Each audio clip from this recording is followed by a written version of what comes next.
don't need to hold you down to lift me up. I don't need to see the ground to know I'm jumping. Don't need no one else's crown to claim my cup, yeah. I don't need you, I don't need you. 'Cause you on that no peak flow. Think I'm out here blowing you up. I'm on that next rise, best life out here showing you up. Turn me away from my face. Now they out here showing me love. I think it's high time for some diseducation. I don't need your hand-me-downs for my leg up. I don't need to raise my hand to be disruptive. While I'm raking in the bacon, hold my lunch, yeah. I don't need you, I don't need you. You want that no peak flow. Think I'm out here blowing you up. I'm on that next rise, best life out here showing you up. Turn me away to my face. Now they out here showing me love. I think it's high time for some miseducation.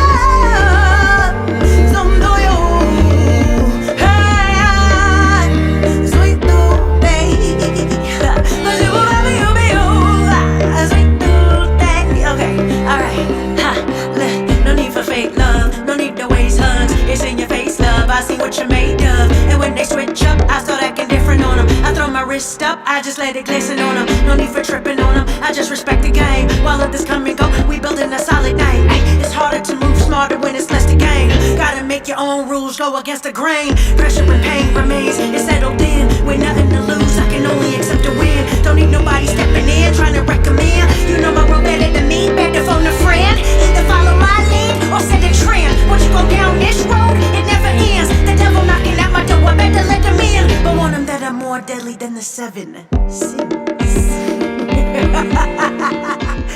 I won't let you take my voice from me.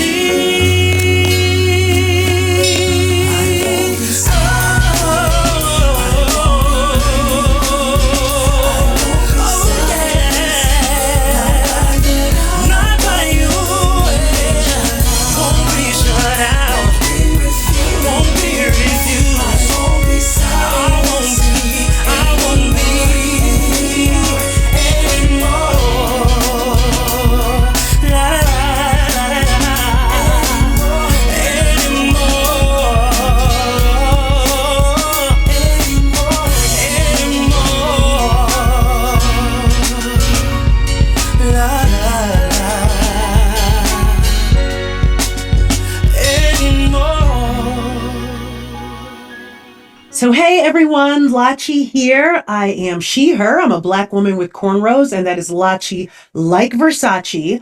I identify as blind and neurodivergent and Aries and a New Yorker. I'm a daughter of Nigerian immigrants, so we got all of that energy going through us. And today I am in my studio. I got 2 pianos behind me. I'm wearing a red shirt with white puffy earrings, and I have my glam cane in the background. Clap for her, she gets jealous. And I'm just really, really excited to be here today with you folks. And Deshaymond, thank you so much for inviting me. Oh, the pleasure is all mine. I've shared this with you before, but you are one of my sheroes. I talk about you and Monica the most out of any artist.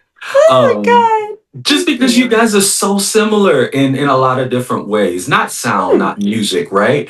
But she's definitely that bad girl of R&B before there was bad girl Riri. You know, that was the good chick that kicked down doors and smacked your chick, you know. And Clive Davis wanted her to be a pop princess, but she said, hell no.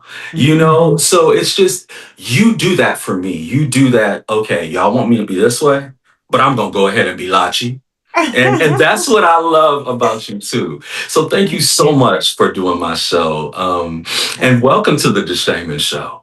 Now, Thank you for having me. I am the sophisticated gentleman. I am the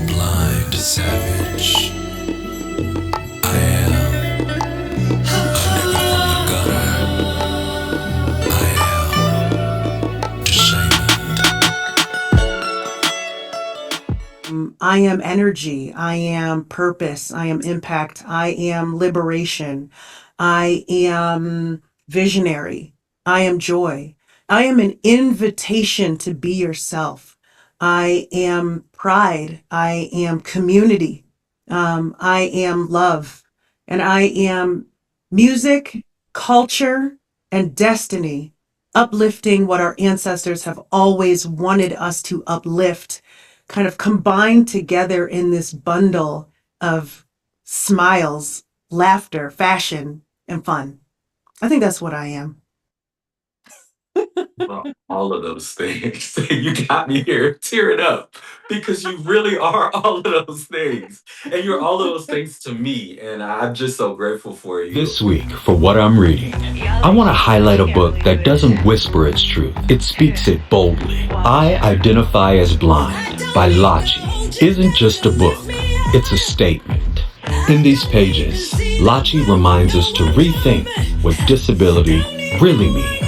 Not as a limitation, but as a culture, an identity, and a source of power. As a blind artist, advocate, and leader, she doesn't ask for permission to take up space. She claims it. This book challenges the idea that visibility is optional and reminds us that representation isn't charity, it's necessary. Reading I Identify as Blind reminded me that naming who you are is an act of courage, and owning it is an act of freedom.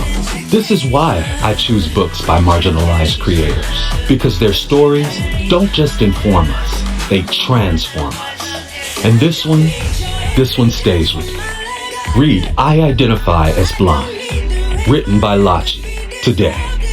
And I heard all of it in your book. I listened to your audiobook and I heard all of it. And it just really, it made me look in the mirror a lot. It made me celebrate. It made me like, yes. It made me like do all of those things. And then you grounded it all at the end. And I'm grateful I could read it. And we'll talk about it a little bit later. But Sure. now that you've told me who you are, Mm-hmm. I want my audience to know I know you musically, but tell me about the music that you make. So I am a recording artist and a songwriter, and I've had the pleasure and really the privilege to be able to travel the world for my art, and to work with some really, really cool household names. My music spans between electronic dance, pop, elements of hip hop, elements of jazz, elements of singer-songwriter, and it's really all tied together with my lyrics. My lyrics are very empowering, very bad bitch energy, very liberated. And yeah, I have had the pleasure of working with names, everyone from Black Caviar to Evie Oddly, who's won RuPaul's Drag Race, to folks like Armin van Buuren and Marcus Schultz on the sort of dance and electronic side, to Apple to App of the Black Eyed Peas, to having co-written on a song with Snoop Dogg and Styles P. So a lot of really, really great fun projects. And recently, I did a project called, I produced on a project called The Colors in My Mind, which Yes. became Grammy nominated. And it was Yes. it's an album by the artist Chris Redding, who is openly neurodivergent and celebrates neurodiversity through this album. And I was able to get other neurodivergent folks onto this album. So it's a great celebration of, getting the family in on, something that became Grammy nominated. And then I Yes. myself being neurodivergent. But outside of that, I think right now I'm like kind of on a kick of doing pop meets dance under hip hop lyrics. And then we're just kind of putting out a bunch of little raps, talking about how dope we are and letting them go viral and getting some kudos from folks like SZA, which is really nice. But really growing my kind of like my fan base in the LGBTQ, like the queer community, the drag scene, which has been really, really fun. And I guess that's really me musically. And I know we're going to talk about the advocacy too, and it's very kind of Yes. intertwined with what I do musically. Because again, the lyrics, while they are all about bad bitch energy, I mean, I Mhm. have my cane very front and center, so everyone knows exactly from whence, this discussion is coming from. It's very much I completely accept all parts of myself, and Yeah. that has made me unafraid to unabashedly kind of celebrate this part of myself and all parts of myself. So as I'm singing these kind of bad bitch lyrics, it's from within the realm of I am very open about my disability and neurodivergences. Yes. And it's bad bitch energy, but it's like big diss energy. And you say that so well. Hey! Like big diss, like on diseducation. I was putting together some like promo stuff, just talking about your book for my What I'm Reading segment. And I was with my content producer and he was like, "Oh, she's snapping." And I'm like, "Yes, she snaps." Yes, Like, girl. and we were listening to the beginning of diseducation and you're just this all around artist. I love what you said about working with Chris Redding, who I love also. And I'm Mhm. so proud of you guys. Congratulations, Thank you.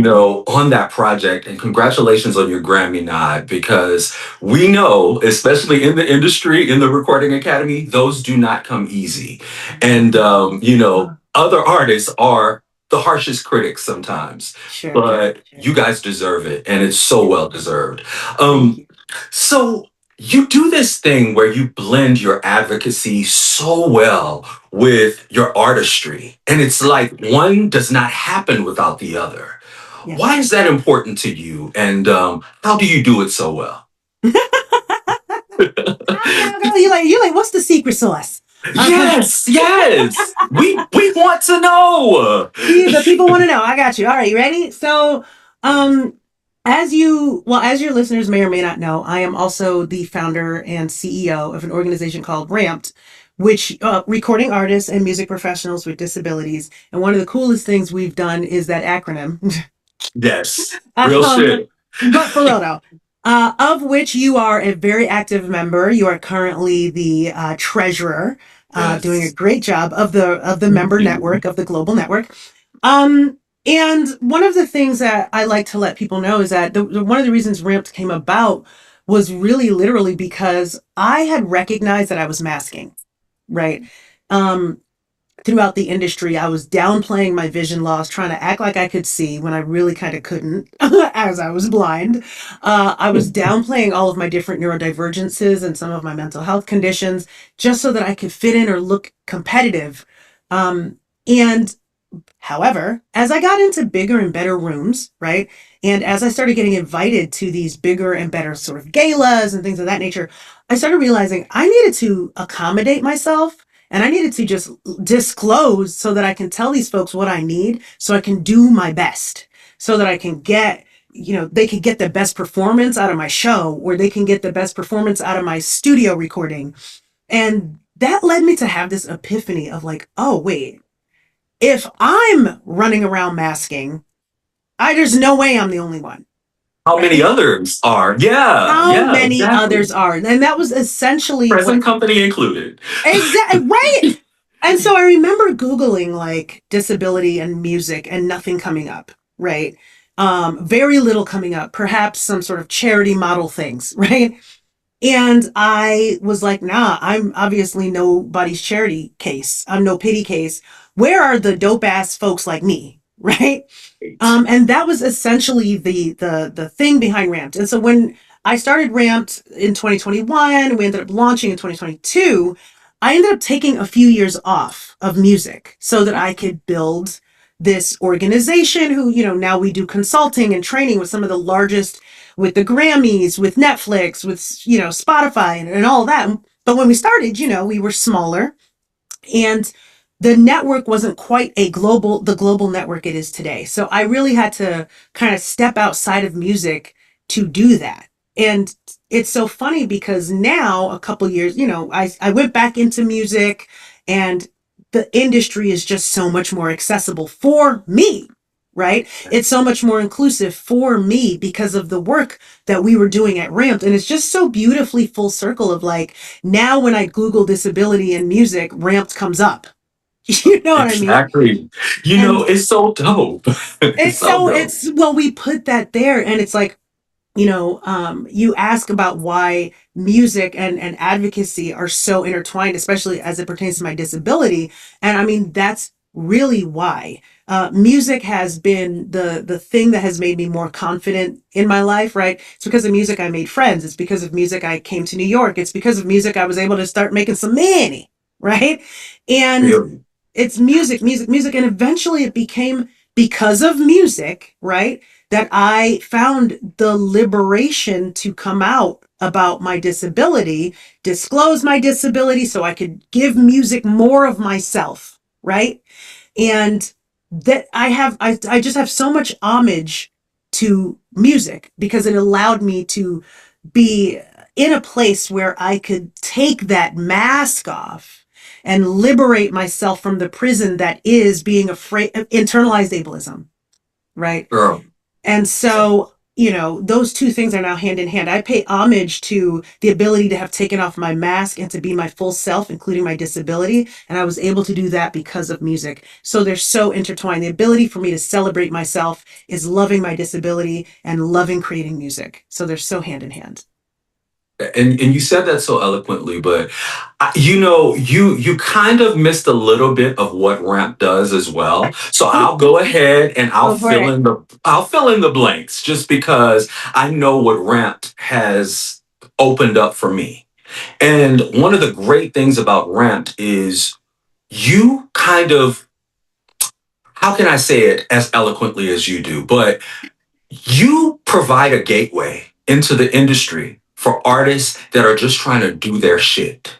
Your organization does that. And that's why I was so excited when I learned about it. I was so excited when, I was even considered for, an executive committee position or all of the opportunities that I've had because of it. You really are a waymaker in the music industry Thank you. for disabled artists. And you need your props for that. I'm going to give you all your flowers. So just know that you really are. And your commitment to that shines through in your music.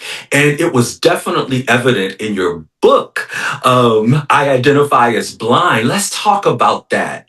Beautiful piece of work that just really made me look at myself differently and really made me like admit to my masks and all of the things that I still do today as a Sure. professional. Let's talk about that. Like, Absolutely. what was the inspiration for that book? So I identify as blind, which is out January 27. So by the time this airs, that this book is out there, and the audiobook is out as well. And we have a large print and we have dyslexic friendly font. So we out here trying to accommodate with the book itself. Uh-huh. And the greatest thing about the Interdependence. Let's do yes, it. interdependence. And we Yes. actually have Braille. If you pre-ordered the book and you're waiting for your copy will have Braille on the cover on the I identify as blind. And that was just a nod to the culture to get folks to just understand the beauty of having a physical piece of culture with you as you read this book. And before I get like too deeply into it, I do want to say this.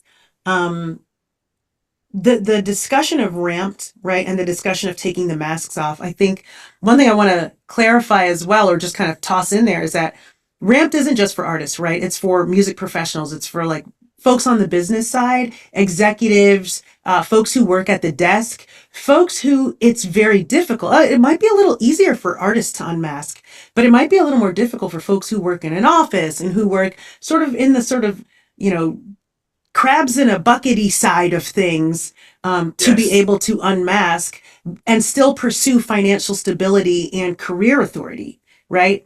And that was something that I was going through. And so, really, it's this discussion of how do we talk about disability without it making folks fear being pathologized?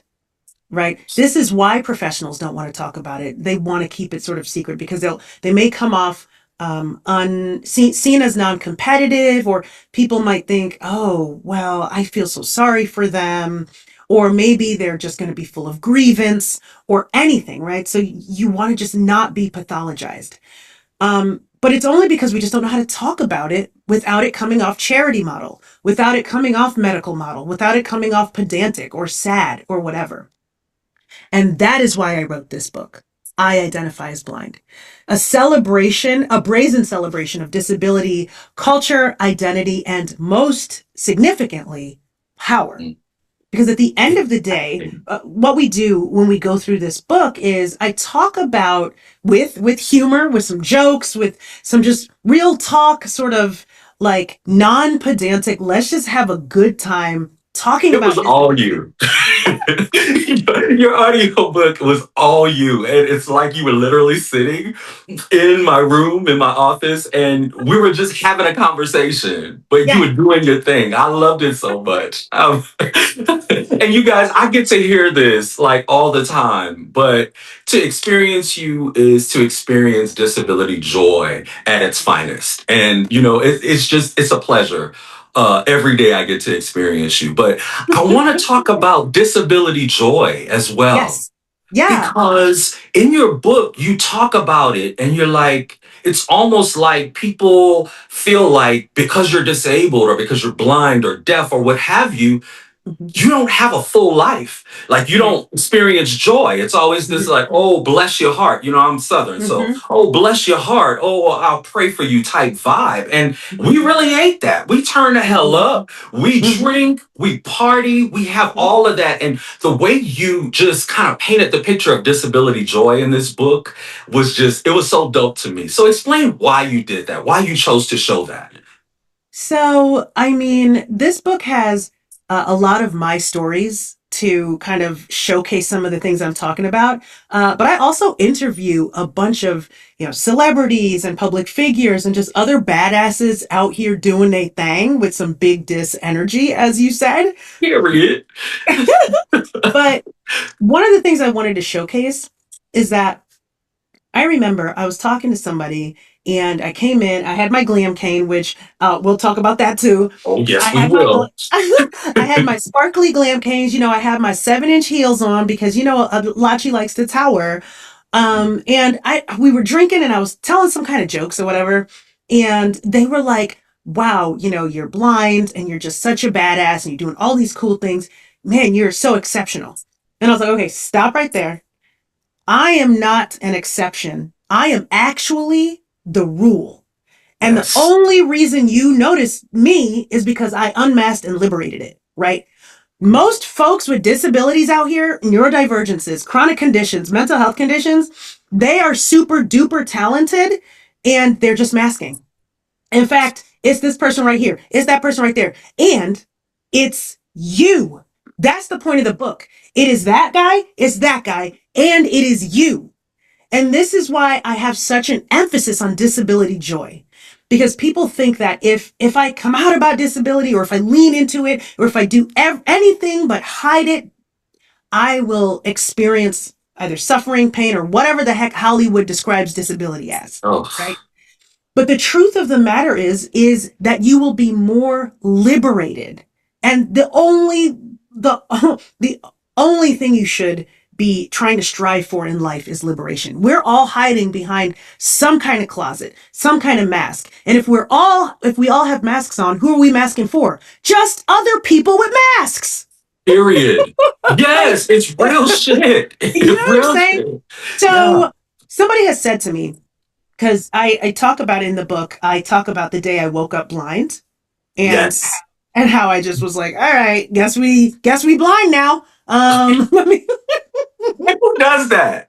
Oh my God. But you do that. I was like, guess we blind now. Let's go get it. Let's go get us a bag. Let's see how we can turn this blind thing into an enterprise. Because I'm Nigerian, so that's how we think. And but most people go, oh my God, if I went blind, I would just want to die. Or if I gained a disability, I would want to die. My whole thing is when I woke up blind, I thought, let me live. It is time for me to go jumping out of airplanes. It is time for me to go like deep sea diving, like whatever, right? Because at the end of the day, I talk a lot about in this book about navigating the world differently. Navigating a world that was not built for you, that wasn't built for your body, that wasn't built for your mind. You're navigating life on hard and you're winning. How is that not dope? Okay, last thing I'm gonna say. So, and I didn't put this in the book. I should have. This is a bit too much of a brag, but like, so I used to run track. Okay, got these runner's calves. So calm down, yeah. Don't play with it. Okay, so I used to run track. Now I'm not a long distance runner. I'm more of a sprinter. So I'm more of a like, the 1Ks, the 5Ks, et cetera, et cetera. So you're not going to get me winning a 26.2 mile marathon. Ain't happening. But you will get me like, give me a 5K. And by the time everybody gets there, I'm like, I already had supper type shit. You know what I mean? We know. So I would do goofy stuff. Like they would say 1, 2, 3, go. And I would just sit there like, oh, hey, I'm going to see y'all at the finish line. Like I'll see y'all on the other side. Go. I would give people 2 seconds, 3 seconds, and I would still win. Now, this is what I'm talking about. It's like winning a boxing match with one hand behind your back, right? Correct. That's what disability is. That Really is, you are overcompensating for something that, you have to overcompensate in order to keep up, right? The minute that thing is accommodated, you are the most powerful. So let me put it like this. I have not just disabilities, I also have neurodivergences. And when they are accommodated, boo, they are the best things for me. Like my ADHD gives me my 1 million brilliant ideas. My OCD helps me carry out all those 1 million and counting ideas. My general anxiety makes me empathy, gives me excitement. And my blindness gives me focus, drives, and them dope ass glam canes. So why? And I also have a disability called a neurodivergence called MD, which is maladaptive daydreaming, where I used to daydream. Talked about it in the book. I do talk about it in the book, and it ended up being, it's when you overly daydream to the point where it takes up your life space. And one of the ways that I accommodated for it was I wrote the entire daydream down, and then it turned into a published book called Death Tango. So all of my different disabilities and neurodivergences ended up being the best things for me. They liberate me and they actually put me a step ahead of the game because, again, I now know how to navigate a harder version of the world than other folks do, especially as it pertains to that thing, that disability, that neurodivergence. And so I say, why not celebrate that? That's dope as shit. And like I told you earlier, you really made me look in the mirror and talk and acknowledge my masks. And I still mask till today. When I first joined Ramped, I didn't tell people that I had neurodivergences. I didn't put that on my profile. I just said blind. And I was like, okay, that's enough. Everything else is going to scare people. Sure. I didn't talk about my depression and anxiety. I didn't talk about how debilitating my anxiety was. I am like so damn scatterbrained and all over the place. And you told me one day, Deshaymond, get it together. And you said it jokingly, but I was like, I really do need to get it together, Lachi. But it was one of those beautiful things that you made me really look in the mirror. And that's something that I want to work on. People are setting these New Year's resolutions and all of that, but I want to just let it all hang out more and just first of all, let it be what it is. 2026 is cooked, so we're gonna try again in 27. But girl, it is. But I think, and the thing that I'll give you is to find your self accommodations. Because one of the reasons probably, and I'm just making this up, I don't know, you tell me.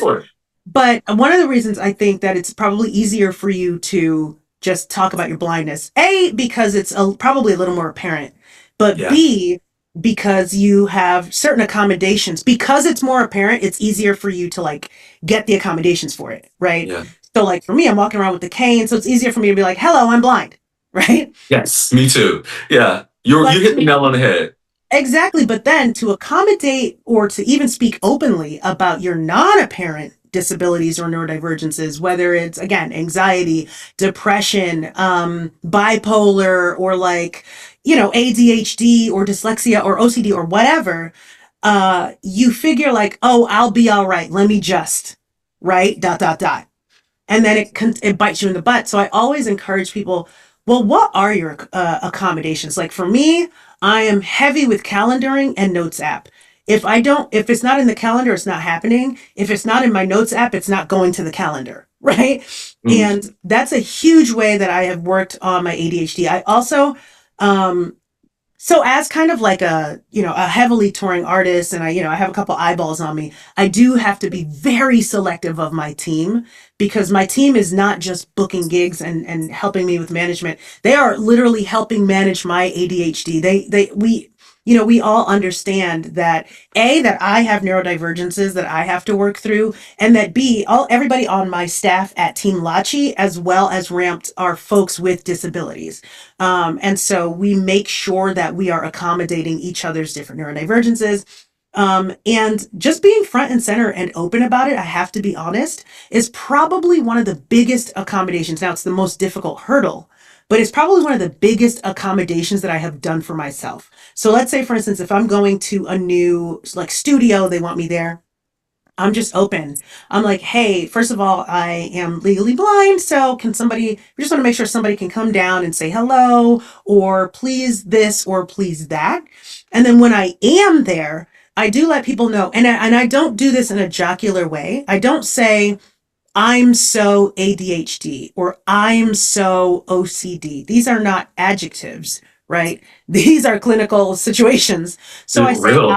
I have ADHD, and because I have ADHD, you might find me going to my notes app while you're talking, and it is not me ignoring you. It's actually me writing down the notes right now, because I will absolutely scatter it later. So please don't feel like I'm ignoring you. So sometimes just to be open with what your thing is helpful for them. It's helpful for you. But also to realize that you don't necessarily have to over explain, right? It's just being open about who you are so that they feel more comfortable and you feel more comfortable. Yes. Lachi, I know that that was for everybody, but thank you for giving that to me directly, because you gave it to me. You just Sure. did. There you I want to go. back up a little bit, because the opening story of the book Mhm. with the kombucha and waking up blind and the train Yeah. and Y'all got to why read it did to you know what he's choose? talking about. You said what? I said, What? y'all got to read it to know what he's talking They about. do, they do. They have to, you have to read this book. If you have a disability, you have to read this book. If you don't have a disability, but you know someone that's disabled, or you just want to be a better fucking human being, read this damn book.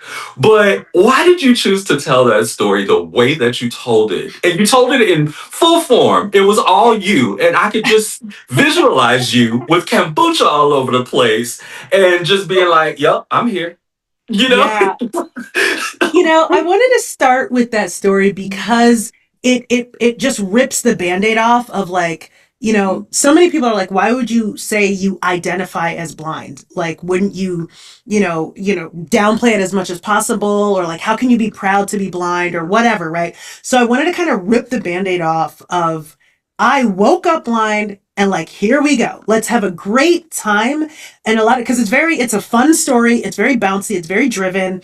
And I'm like, I want to show you that we're going to have a really, really fun time talking about shit that is like, you're kind of feeling a little cringe. You're like, oh my God, she woke up like, the entire time. And it's just having a good time.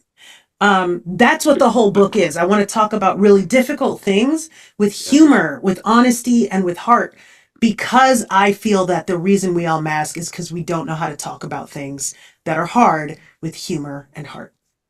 That's real shit. And we don't. And I'll tell you this, like, my waking up blind story would be like the tear-jerker, sappy Right. story, and that's why I don't usually tell it. Mhm. But I just had a different mindset then. I was born sighted. I was sighted for 30 years of my life, and then boom, I woke up blind one day. Mhm. But it's not a great, it's not a fun story like yours, and it's all Well, about perspective. It's it's just about perspective. It's also about how much you are. It's about we have internalized ableism, yeah, right? we do. And we have a lot of, and I also like to tell people, like, it's still, at the end of the day, I am still Nigerian and Aries and a New Yorker. So a lot of that energy was carrying that whole day. But Eerie. but at the end of the day, we have a lot of internalized ableism, and we don't know anything about disability because it's not on TV, it's not on the radio, it's not anywhere. And I'm trying to be that girl that's being like, let's get it up there, right? But let's say, for instance, Joe Schmo wakes up blind, and all they see of blindness is Hollywood blind, right? The Right. sunglasses and the dog or the beggar or whatever, right? And so, of course, you're gonna be, sad, scared, afraid, not wanting to get out of bed, taking 3 days before you even call anybody or anything like that. Of course, that's going to be because all you know of it is what you've seen and heard, which is all of the sad and charity model stories and Who Wants to Be Tiny Tim. And on the other hand, you have all of your internalized ableism of I have to be the strongest, and if I'm weak, then I don't matter, right? I have to be productive or I don't matter. I have to be a capitalist definition of productive, or I do not matter. I'm not a man, or I'm not a good enough woman. I'm not attractive, right? This is literally what I am fighting in this book is that idea, that there are only two ways to look at disability, which is that it is a medical failing or that it is something to be pitied, charity model, right? I'm trying to showcase the strength that you gain from being able to navigate the world on hard. I'm trying to showcase that folks with disabilities are honestly time travelers. We're the ones showing you what's going Yes. on and making the water clean for your ass. But number Mhm. three, one of the things that I hit in the book that I keep it relatively nuanced is this idea that we all have something, whether it is disability, neurodivergence, a chronic condition, a mental health condition, any kind of condition. And I don't mean like you're going to get it in the future. I mean, you have it now. I don't mean you got a cousin that has it. Yeah, you do got a cousin that has it because everybody has it now, Everybody. right here. Yeah. It could be anything from, like we just mentioned, anxiety. It could be temporary, like seasonal depression, tinnitus, breaking your ankle, breaking your arm. It could be mental health conditions, like, so many different mental health conditions that everybody has. It could be learning differently, dyslexia, hyperplexia. It could be diabetes, right? Yes. It could be chronic back pain, my friend, my guy, which I didn't even mention that many things. And I know that so many people have fallen somewhere in there, right? Yeah. And so this is what we're talking about when people say, "How do I be an ally?" Being an ally is first recognizing where you fit on that spectrum, and then acting accordingly. Damn right. And I just want to make mention of this. You Nigerians can turn anything profitable. First and foremost, I love y'all. I have Nigerian blood flowing through my veins, so I'm very proud of it. But, Yes. I do. Mali, Nigerian, and all of that West Africa, baby. I'm all up Hey. and through there. Oh. And some Ivory Coast. But Oh. Okay. Wow. Okay. getting Got back you. to it. Plus, he Creole. But we're going to talk about that offline. Okay. Uh, I I just want to say, like, you talk about it so eloquently in your book. You talk Yeah. about the intersectionality Yes. of the disability community, and you just mentioned something in the last thing you said, talking about being a man and you're still this and all of that. I know I definitely went through a tough period of deep, deep, deep depression that I ended up in the hospital and it was just a crazy mess. I'll put it in my book. We ain't gonna talk about that right now. This ain't about Sure. me. Sure. But, you I know, encourage you, please write a book. You don't, it's such a great journey. But anyway, go on. but yeah, so you talk about how being blind and being a black woman and being Mhm. blind, two totally different experiences. You Yes. know, Speak a little bit on that. And it was so dope in your book for you to acknowledge that. And being Yeah. a black man, even when you talked about being a black man and having a disability, it's hmm totally different. Let's talk hmm about that a little bit. When we talk about disability, disability is so white. Yes. Like Can I say it's it? I just want simply to say it. Disability's so white, y'all. Shit. it really is. But I will say this, and I know this is airing during Black History Month, so this is a great platform to talk about this. You know, when we talk about disability, we really don't talk about blackness within disability. And honestly, when we talk about blackness, we really don't talk about disability within blackness. And, you know, I understand why Black folk would want to distance themselves from disability, or like why anyone would want to distance themselves from disability, because of, you know, historically and today, people have pathologized Blackness already. People have Right. pathologized, you know, womanness, people have pathologized indigenous folk, et cetera, et cetera. So I do understand that. But at the same time, it's like, screw your pathology. People can pathologize you for anything, right? And that's why I Right. celebrate That's true. disability. But on the other hand, as well, disability is so white. This is why it's so difficult for us to get out of the grievance model and get out of the Mhm. mind model. Because I love me some white folks. Like, you know, I have some staff that's white. My team has white folks on it.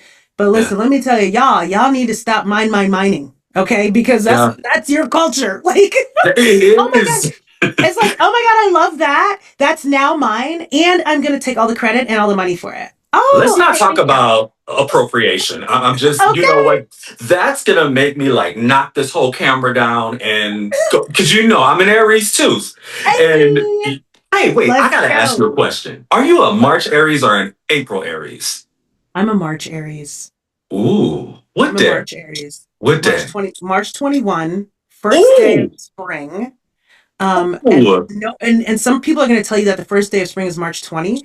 Any March 21 Aries is going to tell you that that is Hmm. absolute poppycock. But anyway, Yes. so what was I going to say? One of the reasons that I really wanted to point out that disability is so white, and this is why it's so full of kind of like grievance, right? Hmm. As opposed to culture, right? Hmm. Because if you look at Black movements, if you look at queer movements, if you look at immigrant movements, you know, the Latin movement, etc., they're full of like the food, you know, the dancing, the lingo, the fashion, right? But when we think about disability, we think about grievance, right? We think Yeah. about compliance, we think about charity, we think about brokenness, because, you know, white folks don't know how to season shit, right? And so this is why I'm saying we She need to, said it, y'all, and I agree 100%. But go ahead, Lachi. I'm sorry. why we need to elevate the blackness, the Latinness, the brownness, the queerness Fairness. within Yes. disability. And one thing we absolutely must acknowledge is that the entitlements that we celebrate today, which is the Americans with Disabilities Act, that everyone benefits from in some way or another, right? Because of universal design, curb cuts, all of these things that you are benefiting from. And this is global, right? Because the ADA sparked all of these other sort of acts in other countries, right? The ADA came about because of the Rehabilitation Act of 1977, which came about because of a sit in that disabled folks did for 26 days in a federal building, right? This sit in that happened in 1977 in this federal building in San Francisco, there were like 10 other sit ins going on around the world or around the country. And all the other 9 failed after 1 or 2 days because it's a bunch of disabled folks trying to do a sit in. Like, come on, we need oxygen. Exactly. You know what I'm saying? Like, we need real shit out here. We can't be sitting here for 26 days. I can't even be here for 26 hours. Boo, give me a help. But I there love was it. one that lasted for 26 days, and it was led by Judy Heumann, who is a personal mentor and friend who I talk about like very Yes. explicitly in the book. But this would not have happened if it weren't for a young man named Brad Lomax, who was a young Black man with MS, a wheelchair user, who brought in the bliggity Black Panthers, Period. right, to be giving these folks supplies, food, security every day for 26 days. I mean, this is the Black Panthers helping this white movement. Brad Lomax Mhm. really, I guess, had to convince these guys that this is also a Black movement too. And the reason that we have these curb cuts and all of these entitlements that we enjoy today globally is because of Correct. a Black man. Correct. And we need to sit on that We need to roll on that. We need to walk on that. We need to stand on that because Period. And we need to celebrate that we more. need to celebrate Yes. our Black disabled ancestors. Period, period, It's period. just real crazy because when I heard you giving him his flowers in the book, and I'm like, that's fucking right. Because we Mhm, always tend to get written out of the success story. It's like our boots are on the ground when it's happening, but mhm. then we get written out of the success story. Why do you think Yeah. that is? Is it appropriation? Is it just white savior? Why Mhm. do you think that is? I think that because we have such an, and I'm going to just say this point blank, I'm going to say two things. Number one, I think we have an unbreakable spirit. Now, this is just particularly Blackness, but Absolutely. this can apply to other cultures as well. But it really resonates when it comes to Blackness. Yeah. We have such an indomitable spirit of like, how the hell did you survive that and you are still doing this? I mean, Mhm. there is no way. And here we Mhm. are out here um dancing with the dopest dances, rapping, singing with the dopest songs because they come from a place of indomitable spirit. Speak. Indomitable spirit, right? Let me tell you something. If somebody walked in and built a table and just started eating at this table they built, and then somebody Mhm. else just came and said, "Get out of here. This is our table now." And they just start eating there, right? Right. And then that person just walks over and just builds another one. These guys don't know how to build a table, is what that shows. Do you get what I'm saying? Exactly. These guys don't Exactly. know how to build a table. All they know how to do is take a table. Okay? Exactly. So that's number one. It's an indomitable spirit that you can't teach. Oh, This is something that has been passed down to us from beyond, from before the 400 years. This indomitable spirit has come before the 400 years, survived the 400 yes. years, and is here today. And you Yes. cannot teach that. You can't get that. There's no way you can get that because it is a passed down treasure. Okay, so that's number one. Exactly. Number Hmm. two, people ask me, they say, Lachi, why do you stand so hard on making sure that A, people know you did something, like that it was you, or that people know Ramped did something, that it was Ramped that did it, right? Not all these other people gonna come through. No, no, no. Ramped was the one that Right. XYZ dot dot dot, right? Why is it that you work so hard to ensure that when you're working with different artists or different folks with neurodivergence and all the people coming out of Ramped, that they get their flowers and that they celebrate their flowers, right? Those are things that I really work towards because I know, especially people of color with disabilities and women, etc., with disabilities, queer folk with disabilities, they're so quick to like, oh, I don't want to celebrate it because then people are going to act like I'm this and I'm that. Let me tell you right now, straight cis het white Joe is going to celebrate his shit and he's not going to care what you say. Unapologetically. Yes. Unapologetically. And so I say, if you don't claim it and you don't own it, they will. So They go ahead will. and they will. So go ahead and celebrate yourself. Go ahead and take that space up. Do not apologize for the space you're taking up because you know what? You are the unwrapped gift of all that has been passed down to us from our ancestors. Our ancestors' unbreakable spirit, the music, the beauty, the fashion, the color, the community that they have passed down. You are the result of that. So celebrate that, or you are erasing them and all of their hard work. And that's on period. And I love you so much for saying that because I couldn't have said it better. And this is why I do what I do. This is why I stand on who I am. Listen, nobody asked to be black, gay, and blind all at the same MF time, okay? And neurodivergent and all of those Sure, other sure, things. sure. But I'm gonna stand on that shit. And just following your lead and watching your example. It helps me to stand on it more and more every day. Uh, you know, I want to talk about how I even got to know who you were. Sure. Uh, I spent years in this deep depression. I didn't listen to music, even though I had been studying classical and all kinds of music since I was 5. And I was, for some reason, just scrolling on Instagram. And I see, with my teeny tiny bit of vision left, this beautiful black girl's braids just talking about Black Blind Word of the Day. And I'm like, who is this chick? Who the hell is she? And to know that I know you and we can have conversations like this just shows me that things happen the way that they're supposed to happen. But do you know, like, and I know you know, but do you know what you do for people? Do you know what your, no, seriously, I'm not blowing smoke up your ass or anything. Real shit. Do you know what you do for people just by giving them that example, providing that representation? Do you truly know the weight of that? I have got to say, and first of all, thank you so much. Okay. Like, I do it for what you just said, like Uh, being able to scroll down and like thinking that there's only one way to see yourself, right? uh, And then seeing that there's this whole beautiful other world. I do it for folks like you to see that because now look at you, right? You are now the success story. yeah, And yeah. it's just such a beautiful thing. And also, I wanted to lamb canes real quick. I think that's a really nice segue because, I really hated using my canes, right? And then eventually I started to dress nice and like have these really great galas and, have this big attitude and I wanted my canes to match that.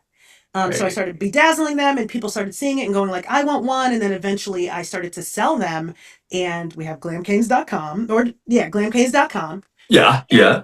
the beauty of the glam cane is that it's really a celebration of disability and it's like it's combating erasure, right? Especially if Yes. you were doing your own erasure of being afraid to use the cane. And I say this because there are now so many folks with glam canes. I mean, we're seeing people on first dates with glam canes, men and women. We're seeing people at Yes. 50 concerts, Bayhive folks going to graduations, a gaggle of older women just going out and having a good time and feeling sexy because we're not just doing blind canes, we're also doing walkers, we're also doing Yes. mobility canes. And I have to tell you, Deshaymond, when I Yes. read these things, like when they write it, maybe they'll DM me or I'll just see it on their feed that, they're writing about their cane.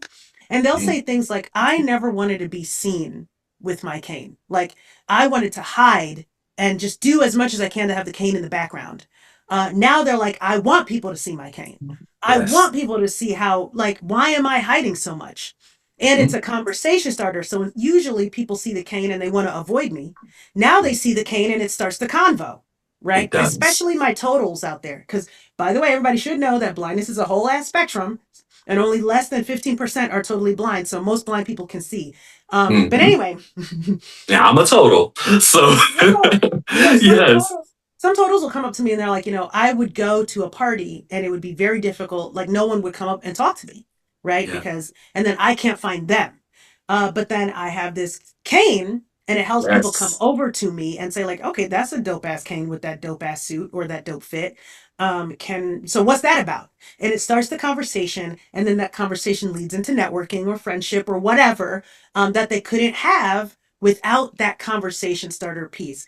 And so Absolutely. little things like that, like seeing Chris Redding through our work and all of the people on that album be part of a Grammy-nominated project, seeing a lot of these folks coming out of Ramped, getting gigs, getting recognition, being a part of the Recording Academy, getting on the board, being on the board of other places, getting into leadership, and then doing things I have nothing to do with, getting other folks into leadership, throwing their own massive parties, getting partnerships, hearing people, and I mean, folks who identify with disability or not, coming over to me and saying like, hey, I just saw how much more accessible this ticketing website is. And I know you guys were working with them. Was that you guys? Or somebody going, oh my gosh, it's, I'm just hearing more about accessibility and disability in the industry. And I know it's because of the work you guys are doing.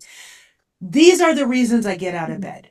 These are the reasons that I like love what I'm doing. And this is why we do the glam canes. This is why we wrote I identify as blind. I might be holding it upside down, but I'm blind. This is It's why. okay. This is why we run Ramp. This is why I'm a trustee at the Recording Academy. This is why I do the songs I do. This is why we hosted that PBS series for Renegades. Renegade. This is Yes. why everything, because beyond all things, what I say that I love to do is entertain people into giving a crap about disability, accessibility, and humanity at large. Oh, shit. Lachi, so dope. And, I just want to say, I take my glam cane on stage with me. I just did a damn award show with the glam cane, okay? And I walked up to the mic with a glam cane. So it empowers you. I know why you get that feedback because I'm like, okay, I'm blind and I'm badass. I think I'm probably the most handsome blind man on the planet. That's in my own opinion. But oh, thank you, my love. I knew it already though. But it gives me power. It kind of tells the story of my status. And they stare at blind people all the time anyway. But now you're staring not just because I'm fine and I'm a star, but because you see me coming in my fullness, in my wholeness with my glam cane. It's definitely empowering. And I love you and Arthur for just creating such an amazing tool that just empowers so many folks. Like y'all are dope for that. I love it. I love it so much. Now, Lachi, you said everything that you do on a daily basis, what your passions are. Yes. But 50 years from now, 60 years from now, whenever that is, what do you want your legacy to be once you're no longer here? What do you want to live on? That is such a deep question.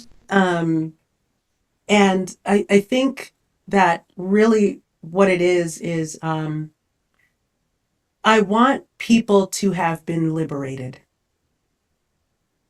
I want the masks, I want people to say, she came through and she made us unmask. Because Yes. I deeply believe that our biggest issue is the masking. People talk about supremacy. I think that the the synonym for supremacy is internalized ableism. Is ableism in general. There's no difference between supremacy and ableism. And I want to be able to have torn down the shackles of internalized ableism because that is liberation. That is the legacy that I want to stand on.